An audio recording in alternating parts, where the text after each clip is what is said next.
today I'm going to be going through the most iconic pieces from each designer brand. Now, this is part 2. I did part 1 in a previous video where we went through 10 brands, and today we've got another 10 brands that we're going to get through. And this is based on the heritage, the history of the brand, right?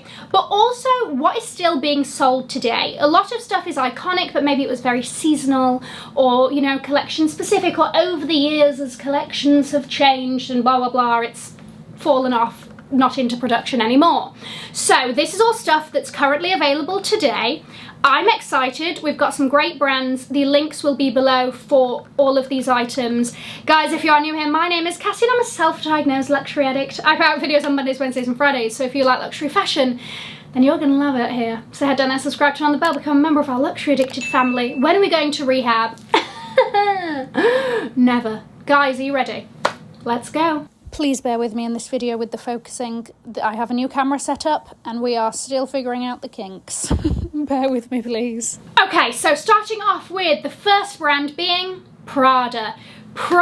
So Prada actually came about in 1913, right? But right now, Prada is one of the hottest brands around, and although I think previously those iconic Prada pieces have been, you know, things like, not to toot my own horn, in my opinion, the flame heels, do you remember that banana flame t-shirt that was going on there? But those are seasonal pieces.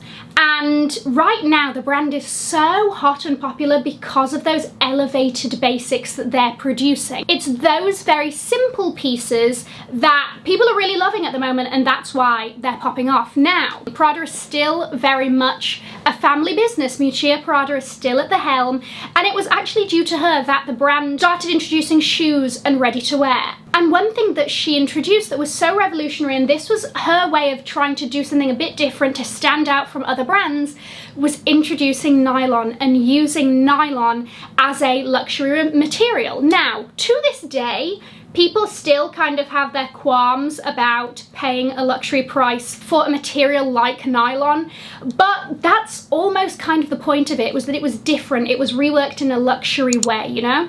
And one of the pieces that she introduced in the 80s is the Vela backpack, which the style is still around today, my loves. Yes, it is. That is why the re-nylon backpack is my choice for Prada's most iconic piece. Prada and nylon are so synonymous with each other, I couldn't have not picked a nylon bag, you know? And to be honest with you, like, loads of brands have iconic bags. Who's got an iconic backpack? There we go. Iconic in itself. Right, okay, the next brand is Balmain. Now, created by Pierre Balmain, this brand has always been about femininity, right? That very feminine curvature of the body and playing into that hugely. Now, in 2011, Olivier Rousteing took over as creative director and really played into that maximalism glamour that we know and love of the brand. He's also introduced very much like a streetwear aspect to the brand that I think was bound to happen with just like, as times move forward situations. And although it's a no-brainer, I'm gonna have to throw in the Balmain blazer in there. That powerful shoulder with the nipped in waist. And look, for those of us that are like very into luxury fashion, or like we see it all the time and blah, blah, blah, it's almost maybe, you know, we have a little bit of fatigue over the blazer. But really, to be honest with you, if you're looking at the designs that are there that play into the history of the brand, I really think that jacket, which took inspiration from the silhouettes of Balmain in the 1940s, she's sudden iconic. Next up, Givenchy. Hubert de Givenchy. Givenchy has such an interesting like history, especially in terms of like pop culture, because there was that reign of Riccardo Tisci at Givenchy, and that was very different from the kind of history and heritage of Givenchy, which I believe like their first collection was based on separates, right? Pieces of clothing that women could mix and match together. It wasn't all about everything having to match and all of that. And it was very clean lines and minimal, which Givenchy is maybe not so much now, or maybe not as well known for that now. But let's cast our minds back. Audrey Hepburn was a muse of the house. Her famous Breakfast in Tiffany's dress. Did I just say breakfast in Tiffany's? Breakfast at Tiffany's, Cassie. was Givenchy. That gives you an idea of very much of the aesthetic of the brand back then. Now, in 2005, the Antigona bag was released, and that bag is still produced to this day, still very much seen as a house classic. I think I'm gonna have to put the Antigona out there. I think I am. You know, I also semi have my beef with the bag. It's not my favorite bag in the world. I think that, you know, it sort of eats your hand as you enter it because that leather is stiff and those little zip teeth will really get you on the way in. But you've got to give props where props is due, and the Antigona, 2005, come on, she's nearing her 20-year anniversary. Okay, moving on to Celine. Celine in more recent years is really most well known under two creative directors, the last two. And I would say especially out of Phoebe's era, there have been lots of iconic pieces, namely bags, even the initial necklaces, you know? But the brand really started off as kids' shoes. Didn't know that. Look at this, how interesting. Into women's ready-to-wear and so on and so forth. And the brand really had fallen off just before Phoebe Philo came in. So the bag and the name of this bag really lends into how iconic it is within the brand. Celine's classic bag. This bag was launched in the 70s. It's an extremely simple, wearable shape. It makes sense for a lot of people's wardrobes. It's very versatile, all of that. Look, is this a bag that gets me excited? Not really, but I think if we're thinking about something that, you know, is very...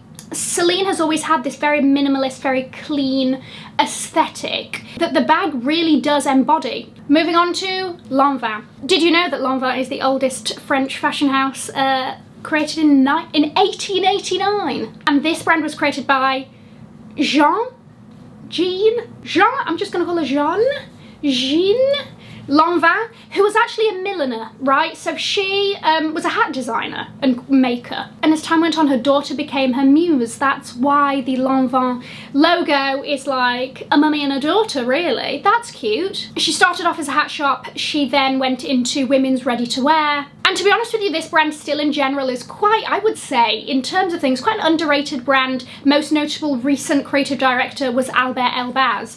And I mean, most recently, their piece that's popped off are these skater shoes, which are very un-Lanvin, really. But you know what? These things happen. Times change, brands evolve and whatnot. But I actually don't have one particular iconic piece from Lanvin, but I do have a colour. Now, in today's day and age where we have Bottega green, Tiffany blue, sodding Valentino pink is coming around the corner, get ready for that. Lanvin blue, right, which is actually called, let me get this right, Quattrocento blue, terrible probably. It's a shade of cornflower blue that is like, you see it in all the packaging, in the logo, all of that. Madame Lanvin created a factory to produce that shade specifically for her. So I think, do you want to know what? If we're going to talk icons, anything Lanvin in that blue. Next up, Loewe, Spanish leather goods, founded in 1846, so older than Lanvin. And the core of this brand was always leather makers. There was always that focus on craftsmanship, on quality, on precision. That I still think we see heavily in the brand today. But even just in the more like odd and quirky pieces that they do, which are very intricate and with like woven leather and all of that, you know, like they made that little strawberry and pineapple and whatnot. Again, that's a lot of craftsmanship that goes into that. Now, leaning on the brand's heritage and all of that, I definitely have to pick a bag. Definitely has to be leather. So I'm going to pick the Amazona, which was introduced in 1975 and then reintroduced towards the end of last year. And it was created as like a working women's bag. There are lots of variations of it now in leathers and with canvas and all of that. Different sizes now actually and slightly different shapes. So there we go, that's my choice for Loewe. Next up, Miu Miu, the sister brand to Prada that was actually... Miu Miu is Miuccia Prada's nickname. Now, the whole point of Miu Miu was to be this kind of fun, playful alternative to its older sister Prada. And most recently, Miu Miu has been popping off because of the infamous tiny little micro skirt that for some of us would get us arrested on the streets, but whatever. They've been getting chatted about, but they also have some cute ready-to-wear in general happening at the moment. The core of Miu Miu is experimentalism, which Therefore, do they even have an iconic piece if it's meant to be experimental, it's meant to be, you know, ever-changing and growing and pushing and all of that? Maybe there's not meant to be an iconic piece, but I would say there's kind of two here that when I think of Miu Miu, I think of these two things. The first one is matelassé leather. They have a lot of bags that have this sort of leather technique involved in them, and it's become, again, quite synonymous with the brand, that matelassé leather. The other thing is ballet flats, and I know that they've just done their new round of ballet flats with art, which I have my thoughts on,